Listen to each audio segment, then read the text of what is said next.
KREM 2 News at Noon begins now. Coming in new today at noon, police say they have made an arrest in yesterday's deadly stabbing in Spokane. They say the suspect caused a standoff on the freeway this morning. Also coming in new at noon, Boeing workers have started voting on a new contract offered by the company. We'll tell you what it includes. And it has been quite foggy through this morning, and while that cloud cover continues to fade, it remains cold for the rest of the week. Hi everyone, it is good to see you. Welcome to KREM 2 News at Noon. I'm Laura Papetti, and we begin with breaking news coming in here at the noon hour. Police say they have arrested a suspect in yesterday's deadly stabbing that happened in Spokane, and they say the man was responsible for this morning's standoff along I-90. Our Brandon T. Jones was at the scene, and he brings us the very latest. Brandon. Yeah, Laura, I got back from that situation on I-90 not too long ago. We're still learning details, but we can confirm the person police say is responsible for the deadly stabbing yesterday in East Central Spokane is the same person who was barricaded in his car on the highway. We'll start first with visuals from the crime scene yesterday. Spokane Police Department say around 2:40 in the afternoon, a call came in about a reported stabbing. Law enforcement was on the scene for several hours, sharing they had an idea who the suspect was, but no arrest had been made as of this morning. That leads us to the shutdown on I-90. WashDOT crews reported a disabled car parked by exit 270. A man was in the back seat sleeping, and he told them he was out of gas. During those conversations, they were informed by dispatchers that the car's plates came back as stolen. Washington State Patrol arrived on the scene, and that's when the suspect made indications he would harm them or himself.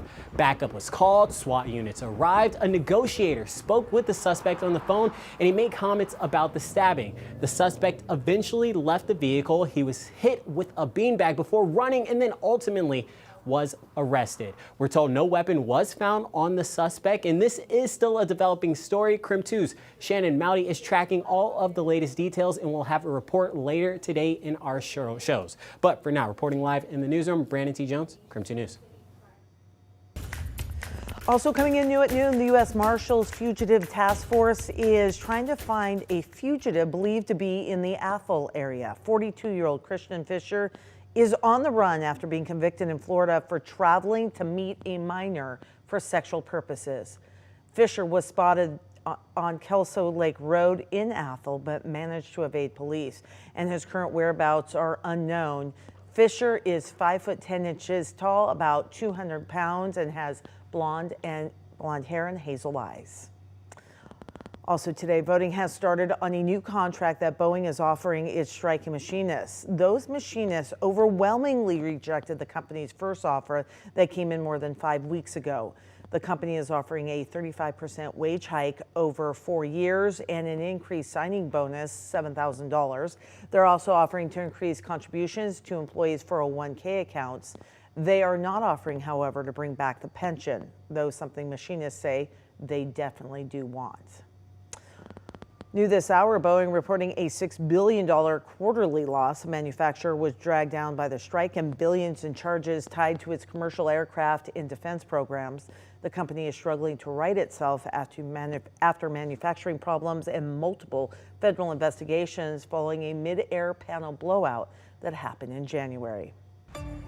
All right, just a few minutes past noon right now. Boy, it was a cold morning. Walked outside. It's like getting a slap in the face. But Thomas, you're telling us maybe more frosty days ahead? Oh, absolutely, Laura. Especially at night, we are going to see temperatures back below the freezing mark.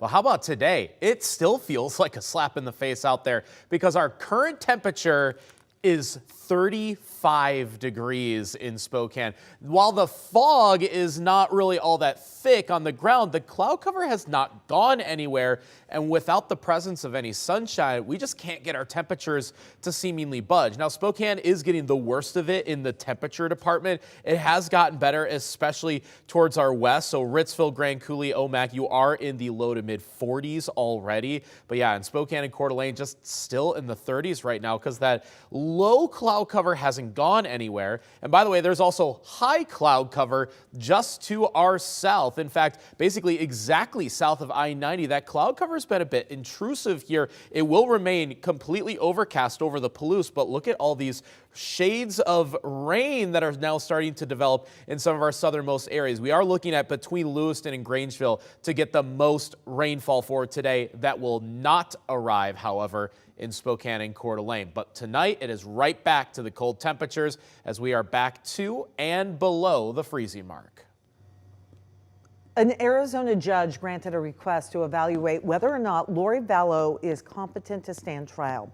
Vallow has been in an Arizona jail for nearly 1 year since being extradited from Idaho. She faces charges for allegedly conspiring to kill her former husband and her niece's ex-husband. Vallow is also serving multiple life sentences in Idaho. She was convicted last year for the murders of 2 of her children and her husband's ex-wife. And today, more products are being pulled from the shelves due to deadly bacteria. Now, Costco is recalling several products because they believe those products could be contaminated with listeria. The company says the recall includes Red's Southwestern Grilled Chicken Mini Burritos, El Monterey Mexican Grilled Chicken and Cheese Taquitos, and 2 kinds of Rana brand meal kits. This recall follows the Boar's Head Deli Meats recall, which killed at least 10 people since May. The bacteria that can survive in cold temperatures. That's why sometimes with deli meats that are refrigerated or frozen, you're not going to get rid of the bacteria. More than 600 frozen waffle products from more than a dozen brands are also being recalled. The distributor says the bacteria was detected through routine testing at one of its manufacturing facilities.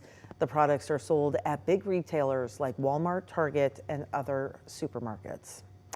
This morning, a fast food staple is at the center of an E. coli outbreak. McDonald's has stopped using onions and quarter-pound beef patties in 10 states. That's where E. coli has been detected. Washington and Idaho, however, are not one of them, but Oregon is. The CDC says so far 49 people have gotten sick, most of them after eating a quarter pounder. 10 patients have been hospitalized, including a child, and 1 older person has died. McDonald's says it traced the source of the outbreak to an onion supplier for now. The fast food chain is also pulling the burger from locations in several states. All right, lots more news still ahead right here on KREM 2 News at noon. We'll tell you about the new tax brackets the IRS has just updated and hitting the campaign trail hard. We'll tell you what the candidates are doing today and why Donald Trump is fighting back against a new interview with his former chief of staff.